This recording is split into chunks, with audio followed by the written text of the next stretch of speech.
প্রধানমন্ত্রী শেখ হাসিনা বলেছেন, বিএনপি নেতাকর্মীদের বিরুদ্ধে রাজনৈতিক নয়, অপরাধের কারণে মামলা হয়েছে। বিএনপির বক্তব্য অনুযায়ী দেশের সকল অপরাধী তাদের নেতাকর্মী। গণভবনে দলীয় নেতাকর্মীদের তিনি বলেন, বৈশ্বিক সংকট বা খাদ্যাভাব মোকাবেলায় 1 ইঞ্চি জমিও অনাবাদি রাখা যাবে না। শাহনাজ শারমিনের প্রতিবেদন।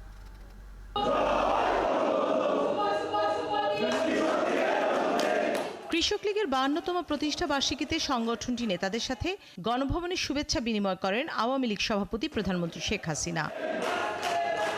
বঙ্গবন্ধুর হাতে প্রতিষ্ঠিত আওয়ামী লীগের এই সহযোগী সংগঠনে বিভিন্ন ঐতিহ্য আর ঐতিহাসিক সংগ্রামের কথা তুলে ধরেন সরকার প্রধান। পাশাপাশি ফসলের মাঠে শিক্ষিত কৃষকের সংখ্যা বাড়াতে কৃষক লীগকে কাজ করার নির্দেশ দেন। এই ঈদে দেশ জুড়ে কেনাকাটার ফুর্তি হবে শুধু বিকাশে, সাথে ডিসকাউন্ট কুপন, ইনস্ট্যান্ট ক্যাশব্যাক। কৃষক লীগটাকে আরো শক্তিশালী করা যায়, কারণ কৃষক লীগ জাতিপিতা বঙ্গবন্ধু শেখ মুজিব গড়ে তোলেন।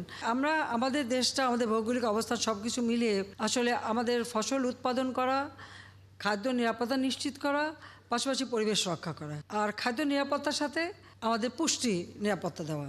আমরা সরকার আসার পরে আমাদের প্রথম পদক্ষেপ ছিল ওই যে 40 লক্ষ মেট্রিক টন খাদ্য ঘাটতি, সেটাকে পূরণ করে আমরা দেশকে খাদ্যে স্বয়ংসম্পূর্ণ করব। বীজ, মাছ, ধান, সবজি সহ বিভিন্ন ফসলের উৎপাদন বাড়িয়ে বিদেশি নির্ভরতা সরকার কমিয়েছে উল্লেখ করে প্রধানমন্ত্রী বলেন, বিশ্ব সংকট কিংবা খাদ্যাভাব মোকাবেলায় কৃষি উৎপাদন বাড়ানোর পাশাপাশি গবেষণায় গুরুত্ব দিয়েছে সরকার। আমাদের 1 ইঞ্চি জমি যেন অনাবাদি না থাকে। আমরা আবাদ করব, আমাদের ফসল আমরা উৎপাদন করব এবং আমরা আমাদের নিজেদের খাবার নিজেরা খাবো। উদ্বৃত্ত হলে আমরা মানুষকে সাহায্য করব, এটাই হচ্ছে আমাদের লক্ষ্য। প্রধানমন্ত্রী বলেন, আওয়ামী লীগ প্রতিশোধের রাজনীতি করে না, দেশের উন্নয়ন নিয়ে চিন্তা করে। তারা যে হারে বললো তাদের 60 লক্ষ লোক নাকি গ্রেপ্তার, তো ঠিক 60 লক্ষ তো আমাদের ধারণ ক্ষমতাও নেই জেলে। তারপরে যদি বাদ দিয়ে যতজন ধারণ ক্ষমতা, যত জেলে আছে যারা, তার মানে তারা সবাই বিএনপির ক্রিমিনাল, এটাই তো তারা বলতে চাচ্ছে। তার মানে এই বাংলাদেশের যত অপরাধ, সে অপরাধের সবই করে বিএনপি। আর আওয়ামী লীগ অফিসে তো আমরা ঢুকতেই পারতাম না, আমাদের একটা নেতাকর্মী যেতে পারতো না। মানে কিভাবে তারা অত্যাচার করেছে আমাদের উপরে, আমরা তো তার কিছুই করিনি।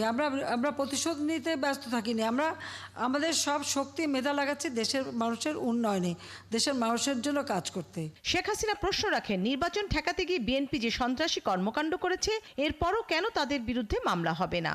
এই তো 28 অক্টোবর যে ঘটনা তারা ঘটালো, এই নির্বাচন ঠেকাতে যে রেলে আগুন দিয়ে যে মা শিশুকে পুড়িয়ে মারলো, তো যারা এগুলি করবে তাদের বিরুদ্ধে মামলা হবে না? তাদেরকে কি মানুষ পূজা করবে? শাহনাজ শারমিন, 71, ঢাকা। ভালো যে আমরা